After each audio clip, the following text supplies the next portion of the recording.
AB and C అనేటి వృత్తములో 3 పాయింట్లు, right. Angle subtended by the chord A B and A C at the centre. A B A C, right, 2 వృత్తాజ్యాలు ఉన్నాయి,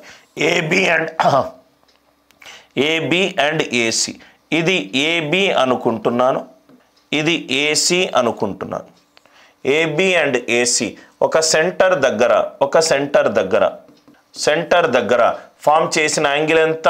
AB అనే వృత్తాజ్య 90 డిగ్రీలు. ఇది ఫామ్ చేసిన యాంగిల్ ఎంత? 110 డిగ్రీలు. ఏబి అనే వృత్తాజ్య సెంటర్ దగ్గర ఫామ్ చేసిన యాంగిల్ 90 డిగ్రీలు. ఏసి అనే వృత్తాజ్య సెంటర్ దగ్గర ఫామ్ చేసిన యాంగిల్ ఎంత? 110 డిగ్రీలు.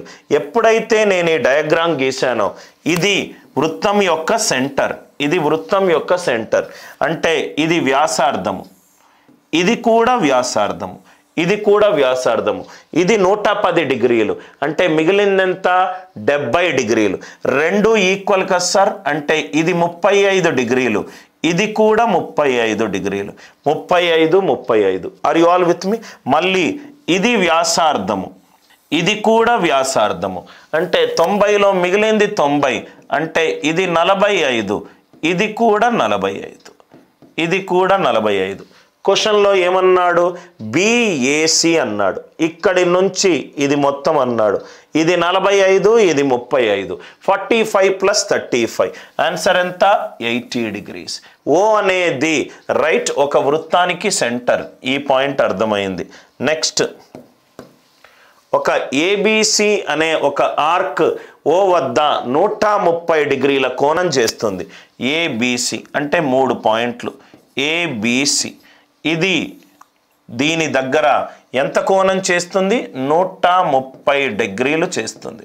130 డిగ్రీలు చేస్తుంది. నవ్వు ఇక్కడ చూడండి సార్, ఇది 130 డిగ్రీలు. చూడంగానే వృత్తం యొక్క కేంద్రం దగ్గర 130, అంటే ఈ యాంగిల్ ఎంత అవుతుంది?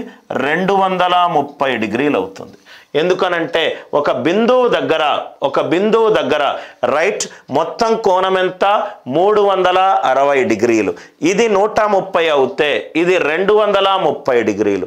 ఇది 230 అవుతే రైట్ ఇక్కడ చూడండి సార్, ఇది 2θ అవుతే ఇది θ అవుతుంది. అంటే ఇదెంత? 115 డిగ్రీలు. ఇదంతా 115 డిగ్రీలు. దయచేసి మీరు కన్ఫ్యూజ్ కావద్దు. ఏఓబిసి అనేది చక్రీయ చతుర్భుజం కాదు. ఈ ఆపోజిట్ 180 ఉండడానికి చక్రీయ చతుర్భుజంలో 4 శీర్షాలు వృత్తం పైన ఉండాలి. ఇక్కడ ఏ వృత్తం పైన ఉంది, బి వృత్తం పైన ఉంది, సి వృత్తం పైన ఉంది. ఓ అనేది వృత్తం పైన లేదు. కాబట్టి ఈ రెండింటిని సమ్ము 180 డిగ్రీస్ చేయకండి. ఇది 130, ఇది 130 అవుతే ఇది ఎంత అవుతుంది? 230 అవుతుంది. ఇది 230 అవుతే ఇది హాఫ్ ఆఫ్ 230 అవుతుంది. హాఫ్ ఆఫ్ 230 ఎంత? 115 డిగ్రీలు. క్వశ్చన్లో ఏమడుగుతున్నాడు? Right angle of AB is extended to P.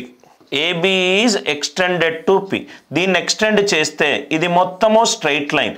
ఇది 115 అవుతే ఈ వాల్యూ ఎంత అవుతుంది? 65 డిగ్రీలు అవుతుంది. ఈ వాల్యూ ఎంత అవుతుంది? 65 డిగ్రీలు అవుతుంది. Are you all with me?